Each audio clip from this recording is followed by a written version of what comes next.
Ry malagasy piraitany raza. Faly ny voninkazo rehefa tonga ny maraina. Velombolo ny ketsa rehefa mahazo ny rotsakora-pahavaratra. Ary faly sy miramirana koa sika rehefa tratra ny taom-baovao. Satria manantena ny fiainam-baovao. Maritampona tokoa mantsy izao taona vaovao izao, fiandohan'ny tao, handinihana ny fiakarana efa vita teo aloha. Ary isainana indray ny fiakarana ho avy, izay ekarantsika mandritry ny taona 2020. Koa maro na ray fitenenany, rariny zany.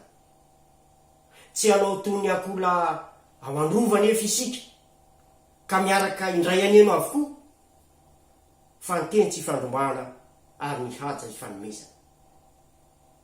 Koa rehefa ny teny izay teo alohako, dia ny haino ampanajana.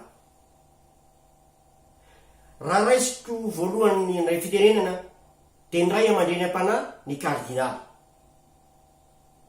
Voalaza ny tao anatin'ny teny nolazainy, ireo lara-pahamehana izay tokony ho apetraky ny mpitondra sy raisitsika vahoaka.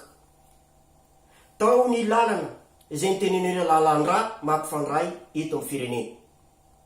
Teo ihany koa ny fitsinjovana ireo madinika amin'ny fanomezana azy, sakafo hohaniny, rano fisotro madio, ny fampianarana ny ankizy sy nireo tanora, ary ny fanomezana fahasalamana azo antoka ho azy ireo.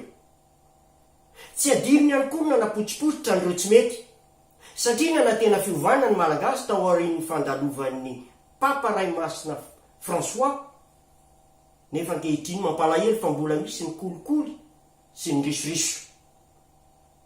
Mbola mampalahelo ihany koa izy ny fisininy ataotsika hoe sanatry ny vavana diny lela ampimamba, ka napidina vidin'ny vanila sy ny jirofo, ary nampiakatra an'ireo zavatra ilaina andavanandro. Tao aoriana fandraisam-pitenenan'ny kardinaly dia nandray fitenenana ihany koa ny filoha teo aloha Marc Ravalomanana. No tsy manokana tamin'izany ny tsy fisiny lara-pahamehana eo am-pitondra, adidiny mampanohatra azy izany. Eo koa ny fitakina ny fahamarinana, izay tsy adidiko izao samy rehery araky ny kabariko rehetra teo aloha, fa adidiko izao sy anareo, ary izy ankehitriny dia miditra amin'izay fitakina izay. Nanaraka azy teo ny kabarin'ny filoham-pirenena. Ny filoham-pirenena dia namerina izay zavatra vita tao anatin'ny taona 2020 sy 2020. Maro ny zavatra vita dia ny fanombohana ny vely rano izay nataony. Tao ny fanamboarana ny lalana tany amin'ny National 44 sy National 5. Teo ihany koa ny nilazana ny zavatra tsy vita n'ireo mpitondra rehetra teo aloha, efa tamin'ny taona 90 na 70 tany aloha tany, no nisy ny fanamboarana trano teny jano, fa izy no manatanteraka ankehitriny ny fanamboarana an'ireo trano enina amby 70 izay atao aty Ivato. Izy koa no manatanteraka ny fanatsarana an'ireo fantsona mitatotra rano eo Antananarivo, izay efa natao talohany nazahoantsika fahaleovan-teny. No tsy pihany ihany koa fa miezaka sy tsy mandry andro tsy mandry alina ny mpitondra hitady ahasambatra ny ambany lanitra. Fa misy kosa ireo mpanohariny ary mitady mihitsy hanongana izy, fa izy dia ny mandroso ihany. Koa miantso izy amin'ny Fiangonana Masina mba hiady isika amin'ity taona ity, ary anatanteraka ny vina ao an'URM. Ny namarana azy dia ny filoha teo aloha Hery Rajaonarimampianina. Nanosony tamin'izany ny hanatanterahany ny filan-kevitra nasionaly, izay angalatsika ny hevitsika rehetra amin'ny fomba hamahana ny reto olana maro izay mianjady amin'ny fiainana andavanandro reto. Zay moa ny lasany teo aloha, rehefa lasa ny mamba misosoka ny voay, rehefa amin'ny teny Andriamatoa dia anjarako indray. ny tiako atongavana dia ny hoe mandray fitenenana ao ankehitriny tsy hifaninana amin'ireo teo aloha akory fa manana didy ihany koa mba hanazava izay vita nandritra n'izay taona 2024 izay sy ny ezana fitanterahana amin'ny 2024 ary tsy de fombako ny fanjana amin'ny olo-kafa hilolo ny siny izay anjarako satria tsy azo atao ny milolo siny anankiroa izy ny lanjany azy iza kosa ilanjany azy ka apita amintsika rehetra izay fiarabana amin'izao voalohany taona izao.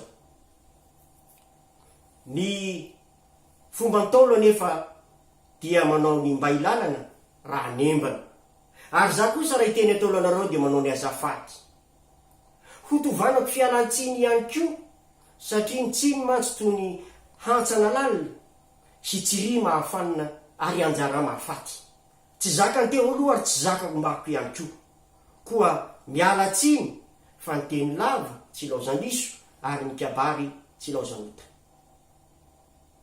Ny zavatra ho lazaiko ao aorinan'ny fialatsiny izay nolazaiko teo dia ny fiarabako atsika rehetra tratra n'izao asaramanitra dia ny taona vaovao izao.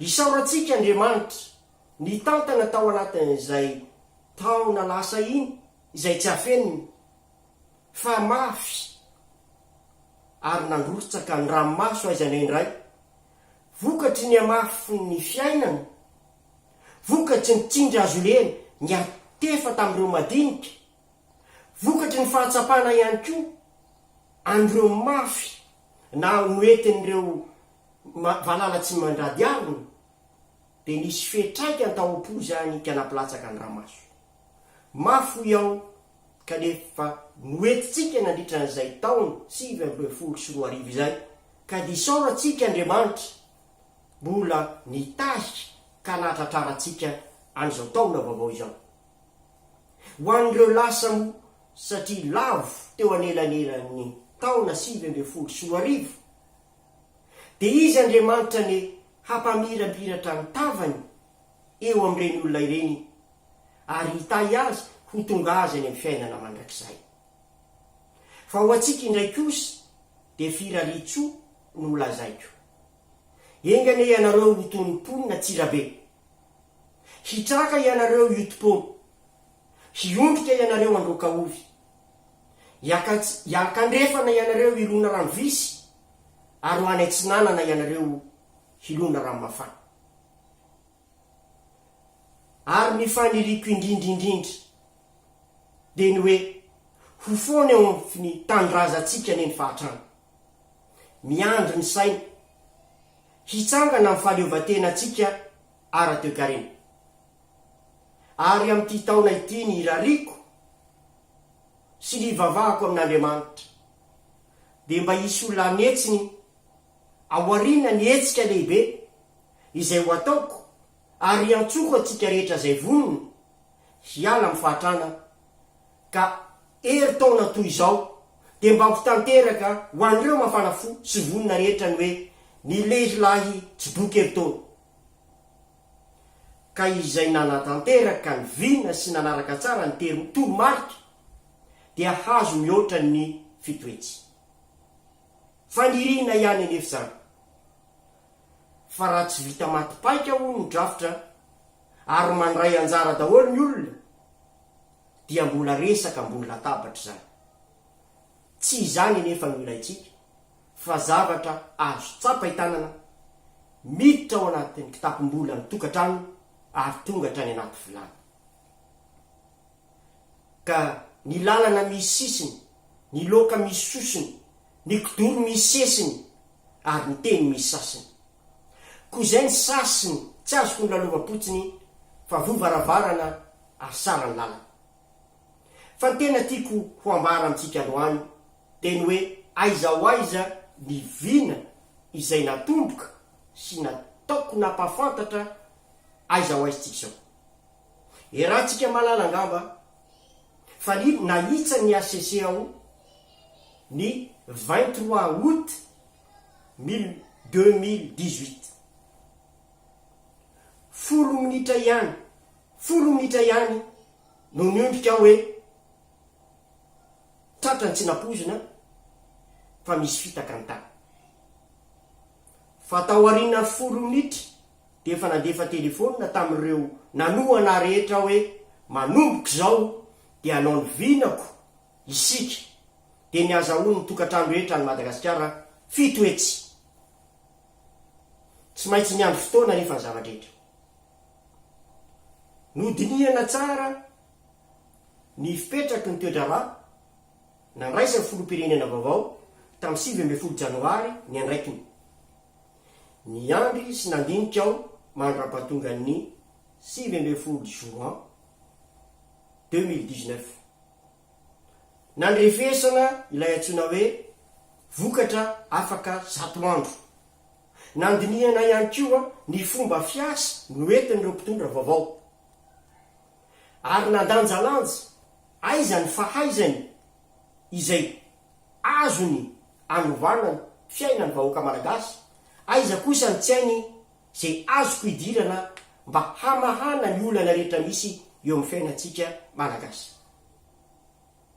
Izay no antony nisian'ny kabary tamin'ny 26 juin 2019 mitondra ny lohatenin'ny kabariko dia hoe fandrindrana ny toe-karena malagasy antsoavy nataoko tamin'io andro fotoana io. Tao aorianan'io antsoavy io, tao anatin'io vidéo io ihany koa dia efa nolazaiko fa hangataka fionana amin'ny filoham-pirenena aho mba hisy ny fiara-miasa. Nataoko somatsara ny taratasy, nalefako tao aorianan'ny kabary ary voaray ny teny amin'ny Iavoloha, lampam-pianjakana Iavoloha tamin'ny 8 juillet 2019 araky ny accusé de réception zay voarayako. Ankehitriny nefa dia tsy voaraya fa mety nisy angamba ny lahara-pahamehana hafa tsy nanome lanja an'Andriamatoa Jean Félicien Korodo dia nitenako zany. Tsy atao akily izany fa natao hampandroso foana fa tsisy fetra ny fitiavako ny tanindrazana. Koa ny dingana faharoa dia ny fiatsoko anareo manam-pahaizana tao amin'ny likendiny. Efa amin'ny arivony anareo no nijery ny videoko sy ny hainy ny fanazavana ny fomba ialantsika amin'ny fatrana tanteraka. Ankehitriny dia efa nambarako taminareo izay mifandray tamiko tamin'ny alalan'ny message privé hoe apart tao aloha ny vidéo fa rehefa maro ny olona izay tsika vao mandroso. Teo anelanelany nefa dia nisy zavatra mahontsy. Endrika tsy adiniko ary mety tsy adinonareo any koa. Ilay Ramatoa Ntomany nilaza hoe tsy hamitiko ny tambariko. Tao anatin'ny kabariko tamin'ny 26 juin dia nisy voambolana malagasy hoabolana nilazako azy na sotoavina na inona zava-misy ny tanimbary tsy amidy. Ankehitriny nefa dia nisy ilay hoe hototofana ny tambary dia voatery tsy maintsy ny joro aho niaro an'ireny madinika ireny tamin'ny alalan'ny kabary izay nataoko. Mbola ho avy ny andro hiarahako amin'ireo vahoaka ireo, na hiaraka tory izany na hiaraka hiresaka hiampona ny tanindrazana, satria misy ny zo fototra izay tsy voahaja ka mijoro ny tenako niaro azy. Nisy kabary anankiray koa faharoa namalina ny président ny France Andriamatoa Emmanuel Macron izay nilaza fa azy ny lepasy. Ny andro 48 heures tsy nisy na nitsangana fitondram-panjakana hanao kabary mifanohitra ny filoham-pirenena frantsay ka voatery tony fahatsondarana tanàna olo nandimby raiky satry. Ny joro na dia taty amin'ny tany frantsay izay fantatro ny zavatra mety anjony tenako fa tsy maintsy niraisiky ny fahasahiana milaza fa atsika ny tany ary misy ny pirofo sy ny lalàna manambary izany dia ny lalàna 3491 tamin'ny 12 décembre 2010 tamin'ny 12 décembre 1979. Nangatahiko ihany koa ny hidirany Andriamatoa James Saratsima sy Andriamatoa Ranjeva ary ny amiral Didier Ratsiraka ao anatin'ny komite. Mahafinaritra moa fa dia niraisina Andriamatoa Ranjeva ary nisy fifandraisan-tanana zay manam-porofo fa noenona ny amiral Didier Ratsiraka. Mbola mitontolona satria nanao ny fitakiana izahay taty à Genève tamin'ny 28 décembre izay nanangorana soni ho alefa any amin'ny secrétaire général la ONU mba hanamafisana indray ny tepoka fahadimy ao anatin'ny fanapaha-kevitra ny raisin'ny firenena mikambana mitondra ny larana 3491 izay milaza hoe ny secrétaire général ny firenena mikambana no tompona ndraikitra ny fanatanterahana ny lalàna izay tapaka mitondra ny larana 3491. Koa io taratasy io no nalefanay ho any amin'ny ONU ary mbola misy koa fanangonan-tsony izay natao tamin'ny Madagasikara izay miaraka alefa any amin'ny secrétaire général ny ONU. Ny fotoana manaraka dia amin'ny 25 janvier 2020 ho avy zao ao à Genève ihany eo anatrehan'ny esplanady ao amin'ny ONU. Izay no lava, izay ny fohy tamin'ireo ataontsika hoe vita tamin'ny herintaona. Fa ny tolona dia mbola mitohy. Miditsika amin'ny taona 2024. Inona no atao mba hanatratrarana ny tanjona dia ny fanalana tanteraka ny fahatrana ao Madagasikara. Araka ny teniko taminareo, ny fandraisako fitenenany izay miaro ny tombotsoan'ny malagasy dia manosikozina ny fiainako eto amin'ny tany frantsay. Tsy izany anefa no antony ampijanona, fa na inona zava-misy dia tsy maintsy tadiavina foana ny fomba handrosoana. Koa ny zavatra hitako fa mety dia izao: hanajanona ny fiainako eto Frantsa aho mandritry ny fotoana voafetra. Ary io fiainako io dia ho atokako atsika malagasy izay vonona mba hanova ny fiainantsika izao ary mandrakizay. Dia ny tanjona dia ny hoe azahoana ny fitoetsy isam-bolana ao anatin'ny filaminana sy ny asa. Raha fitiniko kely ngamba ny tanjona dia ny hampiasana ny minereatsika mba ho lasa motoculture, ary ny fahaizana amin'izay dia efa nanako afindrako amin'ny tanora. Misy minere hafa toy ny vy zany, ny bauxite izay avadintsika aluminium, ny charbon de terre avadintsika ho lasa courant, miaraka amin'ny méthanation mba tsy hisin'ny loto izay mamoaka any amin'ny atmosphère, dia ho azavaiko any amin'ny Madagasikara raha sitrapon'Andriamanitra ny volana février. Somary teknika ny fanazavako, noho izany dia mety ho eny amin'ny anjery manontolo na ny amin'ny école d'ingénieur no voalohany hiaino sy hanasako ny olona izay andray anjara. Ny tanjona amin'izany dia ny azahoany ny tsirairay mahafantatra ny toerana raisiny ao anatin'ny vina, satria ao anatin'ny vina dia tadidio fa fitoetsy ny farafambanina. Fa raha ohatra kosa ianao hitantana orinasa dia mihoatra lavitra ny fitoetsy, satria tompon'ny orinasa ianao ilay antsoiny vazaha hoe patron. Ary tsy nofinofo na zavatra tsy azo tsapaitanana, fa omeko lalana ianareo, omeko anareo ny lalana ahoana ny atao mba azahoanareo manangana ny orinasanareo zao de zao ao arinany fanazavako na ny conférenceko, mba tsy ho very maina ny fotoana ialako amin'ny fiainako, fa hitondra soa eo amin'ny fiainanareo ary soa sy vokatra maharitra.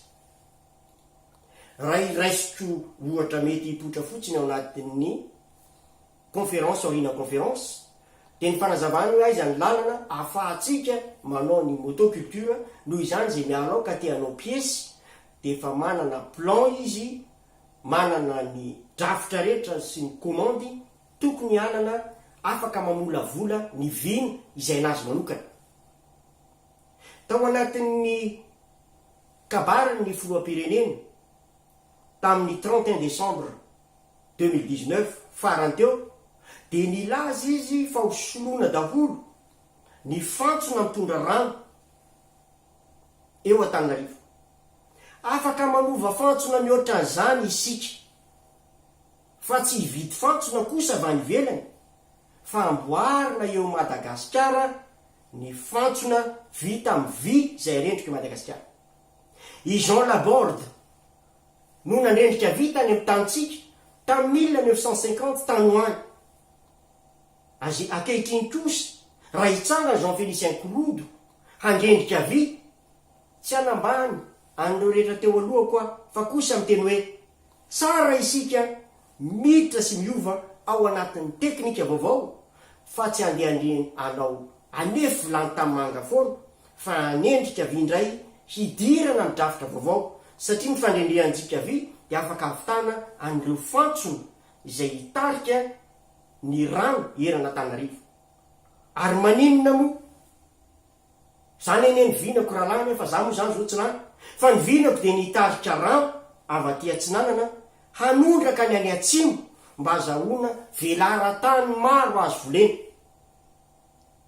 Fa ny fananantsika amin'ny fandrendreham-by dia azontsika ny fisana izany rehetrarehetra zany, ary tsy nofinofy toy ny nofo ririnina, fa nofinofy azo tanterahana.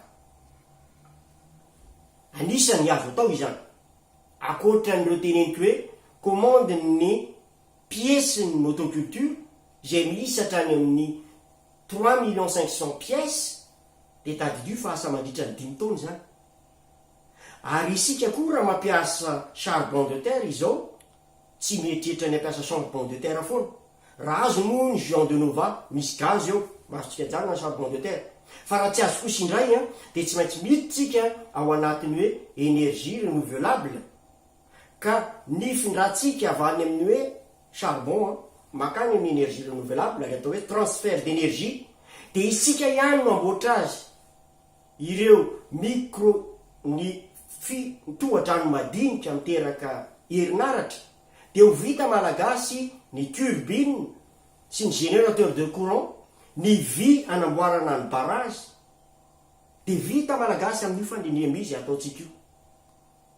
Ireny rehetra ireny dia hiteraka asa, satria ny asa ihany no ahafahantsika manala amin'ny fahatrano. Hoy izay tao amin'ny tafa hoe asa fatsika bary no ialantsika amin'ny fahatrano. Ary dia hoporo fotsy hoe ny teny izay nivolavolaina ahafahana miara-miasa, ny motoculture izany, na ny fantsona fitondrana rano, na ny robinet izay anidiny ny fantsony ireny, ireny rehetra ireny dia efa ato an-tsaina ny fahaizana fa ho afindra amintsika tanora malagasy. Koa asaiko ianareo hanatrika ny conférence, ka izay vonona dia mitondra cahier stylo, fa miainga avy ao ny vinanao. Fa ny vinanao dia io ny tadiavantsika ny famatsim-bola izay nomeny ny fanjakana dia ny fiarina. Isika miaraka ampiasaina daholo ny zavatra rehetra, na ny zavatra avy amiko, na ny zavatra amin'ny fanjakana, na ny zavatra nomeny Zanahary antsika. Ireo rehetra ireo no atambatra sy arindra ao anatin'ny fandrindrana ny toe-karena malagasy dia ho tanteraka ny vinantsika. Eo ihany koa amin'ity taona ity ny faniriko hiaona aminareo rehetra ao anatin'ny ery Ambotro Manjaka. Maro ny zavatra izay henoko sy nanohana foko ny aingana avy aminareo. Ny zavatra mety nefa dia ny mifampiresaka. Koa faniriko ny hiaona aminareo, koa raha sitraky ny ray dia ho eo aminareo ao. Amin'ity taona ity ihany koa dia iriko ihany koa arangatahako miaraka amin'ireo tanora lehibe rehetra izay hiaraka natanteraka ny viny hanao ny fangatahana ny fampiasana ny minerai amin'ny vy, ny bauxite ary sako, eny amin'ny solomavambahoaka araka ny teniko teo ampitempo teo aloha hoe efa nangataka niona tamin'ny filoha aho fa tsy niraisiny de ianareo no antenaiko mba hamaly ny etaeta hoe aleo ampiasaitsika ny minere fa izahay kosa raha omenareo ny minere de vonona ando ny 20,000 ny chiffre d'affaires rehetra ny vidiny vy rehetra miala avy ao ho haba atolotra ny fanjakana mihoatra lavitra ny vola omen'ireo vahiny atsika zany raha ny vahiny manome 100 tapitrisa dolara de za manambara aminareo fa io 20,000 io de mamoaka anoany amin'ny 250 tapitrisa dolara isa-taona tsy tapesipeseny isa-taona ary miteraka asa 2 hetsy ho an'ny tanora malagasy koa isaritako manokana ny sainareo ao amin'ny solomavambahoaka mba hametraka adiny 2 hanazavako miaraka amin'ireo olona rehetra vonana tanteraka ny viny eo anatrehan'ny solomavambahoaka ny Madagasikara ny fangatahana ny ampiasa azy ireo ka mba anjaranareo ny mamaly na eny na tsy